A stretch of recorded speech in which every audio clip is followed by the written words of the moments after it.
So I stepped aside, and Immi steps aside. But this man comes right up to my face.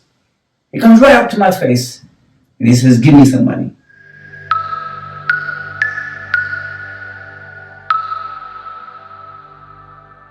There's a tradition by Sayyidina Muhammad 𝗿𝗲𝗴𝘂𝗺𝗿, who said that the people are like mines of gold and silver. وَخِيَارُهُمْ فِي جَاهِلِيَّةٍ وَخِيَارُهُمْ فِي إِسْلَامٍ. The best of them in the state of Jahiliyyah are the best of them in the state of Islam, if only they had knowledge. And so the word Ramadan is an interesting word, because the root word for Ramadan, for Ramadan, it has an idea of intense heat. And the heat is so intense that it burns away the surface, it melts the surface away. And you see how gold is purified, it's put into a furnace, right? It's put into the furnace, and it burns away the impurities, and it purifies it. And then they pour it into little cases, and they make it into these gold biscuits, and it's sold on for a value and so on. So Ramadan is this spiritual furnace that you go through. And when you go through, it purifies you. But your mold and your case is not just this little biscuit, but it's actually the model of the Prophet ﷺ. We can really increase our prayers, we can really increase our salah and our Quran and so on, but really the result is how we are in the end of the Ramadan. We can do all the salahs, we can do 5 khatams and so on, but how are you going to be for the rest of the year? Really? How are you going to be with dealing with your parents? And how are you going to be dealing with your wife and your children, your neighbors and so on? That's the result, really. Really, that's what it is. Because if the deen is not changing us, then something is wrong. If the reading of the Quran is not changing us, then something is wrong. You're praying upon the Prophet, 𝗿𝗲𝗴𝘂𝗺𝗿, it's not changing you, something is wrong. You're doing your salah, you're attending gatherings, but you're still having these arguments in the house, and you're having this type of cutting off of the family members, all these human conditions, right? But alhamdulillah, don't give hope. Don't give up on the hope, inshallah ta'ala. There's always an opportunity to transform yourself and change yourself. When I walked in, you were singing the qasidah of نحن في روضة رسولي by Sayyid Muhammad ibn Habib, radiyallahu anhu, great 𝗀𝗵𝗁 sheikh. He was a Maliki scholar, he was a man of tasawwuf, a suluk, alhamdulillah. And this is why it's good to have good people around you. They say that this thief came into his house, and the sheikh had a wird, and he would do 20,000 Allah, Allah every night. That was his wird, Allah, Allah. So this thief came in, and he's looking around, to take something. And so the sheikh saw him, And so the sheikh said in his very gentle voice, he said, take everything you want, but don't take my books. Don't take my books, And you must be hungry. So the sheikh said to the thief, well, you must be hungry. Come, sit. And then he called his wife and said, bring some food for the young man, So the food came, and he gave the food and he ate, and the man wept, right? And suddenly a thief became the guest. His state changed, right? And then he became one of the students of Ibn Habib after that. Ibn Habib had a driver, and the driver would take him around to different gatherings, and so the sheikh would give durus and stuff like that. So he had a driver taking him around to different gatherings. So the driver passes away. So they put a word out to get a new driver. It wasn't Jumal. They put a word out to get a new driver. So they say, there's a driver. He's the best in town, in Meknes. He's one of the best drivers that we have in town. However, he loves his alcohol. But most time he's drunk, So the sheikh said, okay, bring him over, So the guy comes in and he sits down, and the sheikh said to him, okay, I have a very busy schedule, and this is drinking, this is gonna, He said, no, he said, I won't drink on the job, stuff like that. And that's what happened. So this guy, Ibn Habib, was so busy taking to this darsa, this dhikr, and this darsa, and this guy is sitting there, he had no chance to drink. He's just sitting there, he's driving to the next gathering. But what was actually happening is that he became one of the senior students of the Shaykh. He absorbed everything that the Shaykh was teaching and stuff like that. He repented at the hands of the Shaykh, He became one of the senior students of Ibn Habib. And that's what it's about. It's about that transformation that takes place. So Sayyidina Muhammad said what? People are like mines of gold and silver, right? So when you see someone and they're committing some type of sin, you have to see that that's just a frame in their life. It's not the end of their lives. So we have no right to judge that person, because the next frame of that person could be the state of purification. And you've already judged him. Yesterday you were there at the house and you met him, Imi. You met Imi, don't you? So we were there.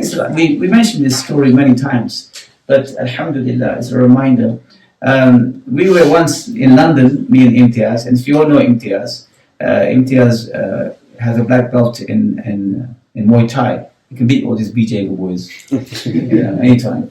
And so we were walking down once, long time ago, and there's no sign on us that we're like religious type of Muslims, So we're just walking down in London, and there's a tramp there, and he's really disheveled tramp, tattoos, and his hair was everywhere, and he had his crutches, and then so he got up and he started walking towards us.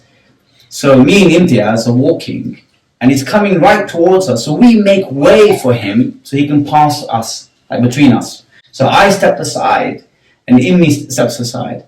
But this man comes right up to my face. He comes right up to my face, and he says, "Give me some money." So I gave him some money. And then he starts to walk away. And then he starts to walk away, he stops, and he turns round. So, "Oh, you!" So Amy is not ready for action. So we turn around, we both turn around. And he says, "May God bless Muhammad." And he walked away. I said, "But Amy, did you hear that? Did you hear that?" He said, "No. Salat on the Prophet." So my eyes, or our eyes, just saw a tramp. But our hearts didn't see his heart. So I found out Sheikh Muhammad Ashway. And I said to him, "This is what happened." Actually, first I phoned up Uncle Adam, Sheikh Bhally. There are three people in this country who took from Habib Umar Smith. Right? Habib Umar Smith is the Sheikh of Habib 𝗿𝗲𝗿𝗂. He's the Sheikh of Habib Ahmed Mashhur al-Haddad. He's the Sheikh of the father of Habib Umar, and so on. So Habib Umar is also the Sheikh of Sheikh Muhammad 𝗿𝗲𝗿. He's also the Sheikh of Sheikh Adam Bhally, and also the Sheikh of Sheikh Sulaiman in Milton Keynes. So these are people that are very special, alhamdulillah. And so I phoned up Sheikh Adam, Uncle Adam, and I said, "This is what happened to me." "What's man? This happened to you?" I said, "Yeah, this happened to me, this man, He said, "Ring up Sheikh Muhammad Bashwar and tell him your story, and then ring me back and tell me what he said to you." So I called him up. "Sheikh Muhammad, Uthman, alhamdulillah, this is what happened. Did you see this dream?" I said, this happened to you?" I said, "Yeah, it's happened to me." "What does it mean? What does it mean?" He said, "The ma'na, the meaning of this, because they read the world, right? We just say that every day, but they read." I said, "Ma'na, what does it mean?" He said, "It means that the musibah was coming towards you, and Allah put something before that to see how you reacted. And if you react accordingly, it's removed away from you." Right? And then he added something to that. He said there was a very rich businessman, a Yemeni, who had ships as a business. Right? He would do his business will be carrying ships. Ships will carry stock to different parts, like Aden and all these places. And this rich businessman was sitting outside a cafe, drinking coffee, and this tramp came up to him and said to him, "Give me some money." You know, and he said, "Let go." You know, and the tramp said, "Make sure your ships don't sink." You know, he said, the kalam was said, and all his ships sunk, all of them. And he said after a month he was seen on the streets begging. Right? So when you are driving and you see someone who cuts you up, hold back. Don't get angry with that person. Right? We know, we've done some work in prison. There are people in prison who come from very good families. However, they were angry for 10 minutes. They were angry for 10 minutes, but they're paying 10 years for it. 10 years for it. And I went to do, I was in prison, in High Point prison. I remember I went there and there was a guy, he was a Bengali guy. I know. He's a Bengali brother, and when he saw me, he started to cry, not because of who I am, but he decided to cry. I know you want to add. Yeah, he started to cry, and he was in for stabbing and something like that. And I said, "What makes you cry, mister?" And he said, "Who will marry my sister now? And who will look after my mom now?" Right? And that didn't occur to him when he was angry at that point. Right? So the reaction was worse, and we see that. At times you see in families, you see in the arguments you see that the reaction is worse than the problem itself. The reaction, the arguments, all the divorces that we've dealt with, in the houses we've dealt with, in most cases, the reaction is worse than the issue itself. So again, Ramadan is a time, it teaches us, alhamdulillah, that we can do it. You're not eating, you're not drinking, right? Who told you that? Allah subhanahu wa ta'ala. I know that Jamal has a chicken leg in his house, for example. He knows that. The family is out, Yusuf is not in the house, everyone's out. He knows the chicken leg, and he's fasting, but something is stopping him having that chicken leg. What is it? It's the faith. It's your iman. At whatever level it is, you have that in you that, you're aware of it, right?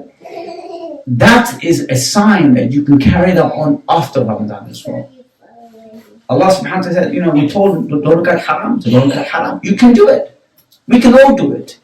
We don't have to get angry. Allah said don't get angry. And anger here is that you can, this idea about la tabghab, don't get angry, is don't get angry for your nafs. Get angry for Allah subhanahu wa ta'ala. And for the Rasul sallallahu alaihi wasallam, but don't get angry for yourself. Alhamdulillah. So Ramadan is a time of training, inshallah ta'ala.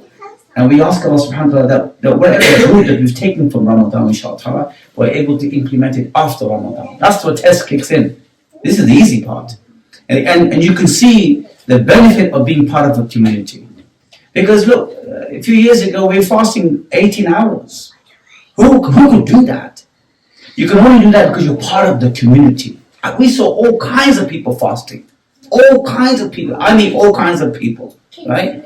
And they were all fasting. Right? Because it's part of the community. But for example, Mondays and Thursdays, who fasts? Hardly anyone fasts. Or someone. But if everyone was fasting on Mondays and Thursdays, you watch, everyone will be fasting. It's so easy. Hence, these gatherings are there to implement that. This idea about being together. Okay? Now you look outside now society. I was speaking to like Rizwan and Sheikh Rizwan and others about the effects of social media and making you fall into depression, anxiety, because it's all about social, this whole, it's all this whole fake world out there making you feel secure, but you're actually insecure. Most people on your followers on your Instagram will not attend your janazah. They're not going to even be there. But you have 1 million followers, but they're not going to be at your janazah. Right? So at the end of the day, be part of that community that's going to be there for you, who will be standing at your janazah and praying for you. Right? So inshallah, we thank first of all the brothers in Oman and all the brothers here, and Jamal and Barbara and and so inshallah for having this, alhamdulillah.